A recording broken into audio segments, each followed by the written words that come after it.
Hello friends. आज आपका जो एग्ज़ाम है वो हो चुका है।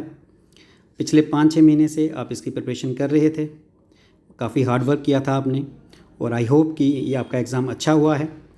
तो अकाउंटेंसी पार्ट जो है उसके मैं आंसर्स की आपको लेके आया हूँ, उसके आंसर्स आपको मैं बताने जा रहा हूँ। The first part is what is the first step of financial audit. अब मैं इसको एक्सप्लेन नहीं करूँगा, ज़रूरत नहीं है। इसका answer a planning the audit था। Second, how do we adjust direct deposit by the customer to ascertain the balance as per passbook if the starting point of BRS is balance as per cash book? तो इसको आपका A answer था, आपको इसको added यानी ए part पे टिक करना था। Third is at the end of the financial year 2015-16 the ledger of firm shows the following balance to prepare a balance sheet. तो हमारे पास लेजर के कुछ बैलेंस थे, हमें इसमें एक बैलेंस शीट बनानी थी। तो आपको इनमें से ढूंढने थे एसेट्स कौन सी हैं और लाइबिलिटीज़ कौन सी हैं, टोटल करना था। और एसेट्स लाइबिलिटीज़ आपको पता है अकाउंटिंग क्वेश्चन में दोनों बराबर आती हैं, तो करके आपने आंसर निकालना था। तो वो सी आपका पार्ट बनता है 8,55,000। Next is what amount of additional provision for bad and doubtful debt should be charged to current year profit and loss account if the closing balance of debt is rupees 1 lakh? Opening balance of provision is rupees 1,000 and the provision to be maintained at 5% of debtors. तो हमें बताना था कि कितना हमें provision doubtful debts के लिए बनाना है। तो दोस्तों इसका आंसर था C part 4,000।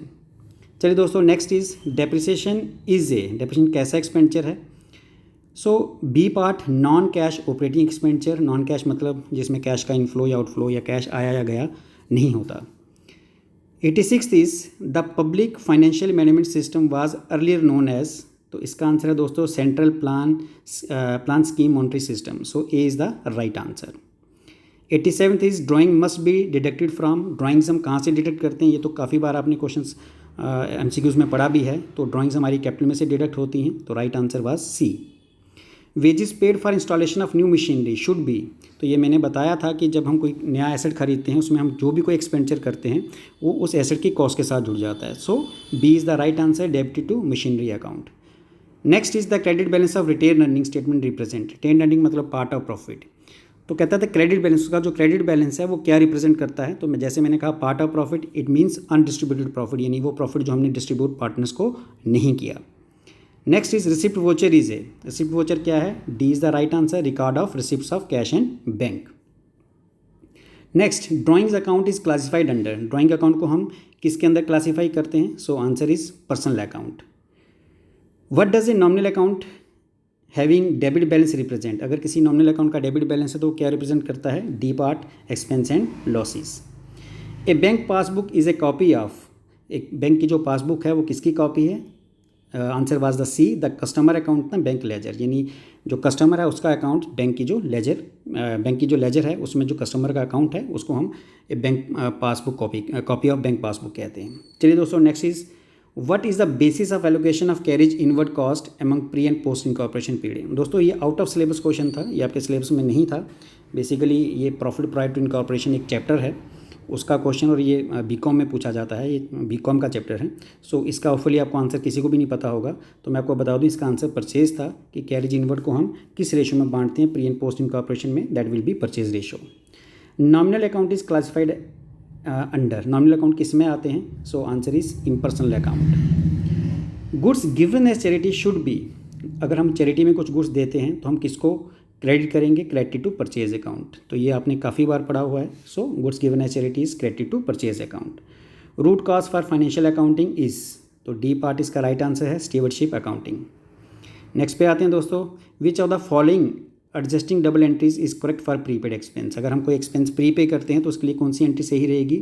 A is the right answer, debit हमें करना है प्रीपेड एक्सपेंस को, क्रेडिट करना है हमें एक्सपेंस अकाउंट को।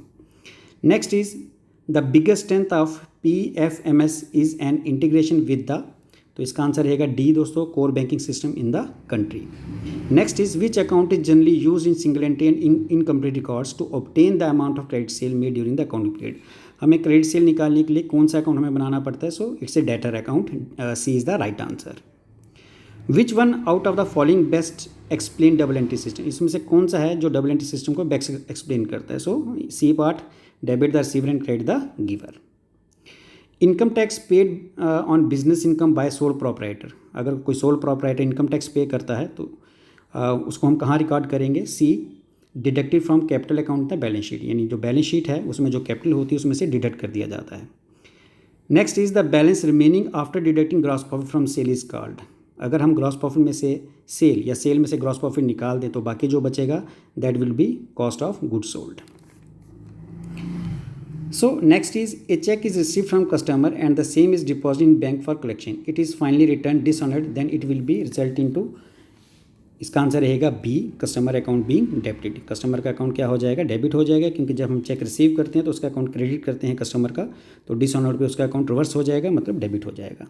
विच concept suggest the exclusion of human resources in balance sheet. किस कंसेप्ट के अकॉर्डिंग जो ह्यूमन रिसोर्सेज हैं उसको बैलेंस शीट में एक्सक्लूड कर दिया जाता है या छोड़ दिया जाता है, B, money measurement concept. Next is the liability of at least one partner is unlimited whereas the liability of other partner is limited. What type of partnership is represented here? So it is a limited partnership.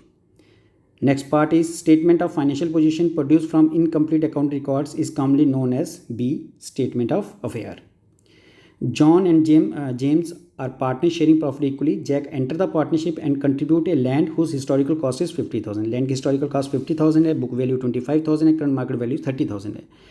By what amount Jack account should be increased? Jack amount किस amount से increase होगा? That will be 25,000, जितनी उसकी book value होगी।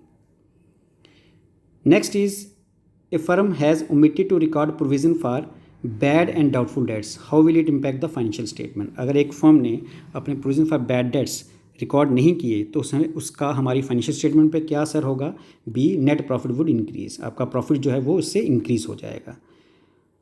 Last, which of the following is excluded from the cost of stock. इसमें से कौन सी है जो कॉस्ट ऑफ स्टॉक से हम एक्सक्लूड करेंगे। So D, salary of purchasing staff, इसको हम कॉस्ट ऑफ स्टॉक से एक्सक्लूड करेंगे। सो दोस्तों ये थे इसके राइट आंसर। आई होप आपने आंसर इसके सही दिए होंगे। थैंक यू दोस्तों, थैंक यू वेरी मच।